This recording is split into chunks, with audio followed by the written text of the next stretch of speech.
Hello, नमस्कार. कसे आहात सर्वजण? तर तुमचं स्वागत आहे आपल्या नवीन मिनी ब्लॉगमध्ये. तर गाईज, आज आहे शनिवार, यांचा आहे उपास. मग आज म्हटलं काहीतरी स्पेशल जेवण करावं, म्हणून मस्त अशी डाळ लावली कुकरला. त्याच्यासोबत लावला भात. डाळ भात एकत्र कुकरला लावल्यानंतर कुकर लावून गॅसवरती ठेवून दिला. त्याच्यानंतर खूप भूक लागली होती, म्हणून अशी मस्त अशी मॅगी बनवली. एकीकडे दूध तापत ठेवलं. मॅगी अशी मस्त खात होते. एक नंबर मॅगी लागत होती. मला खूप म्हणजे खूप भूक लागते संध्याकाळच्या टायमाला, तेव्हा मी मस्त मॅगी बनवून खाल्ली होती. त्याच्यानंतर चहा ठेवला आई आणि बाबांसाठी.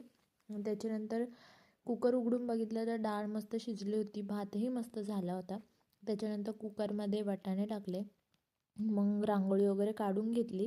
वाटाणे वगैरे झाल्यानंतर ते सगळं बाजूला ठेवलं. डाळ बारीक केली आणि डाळीला फोडणी दिली.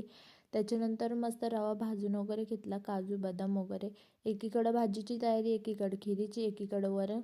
तिन्ही गोष्टी एकत्र अशा केल्या आणि त्या सगळ्या पूर्ण झाल्या. त्याच्यानंतर शेवटला घेतल्या चपात्या लाटायला. चपात्याही शेवटची होती, लाटून झाली. भाजी वगैरे पण झाली होती, वडीही तळून झाली होती. फक्त चपाती भाजायची होती.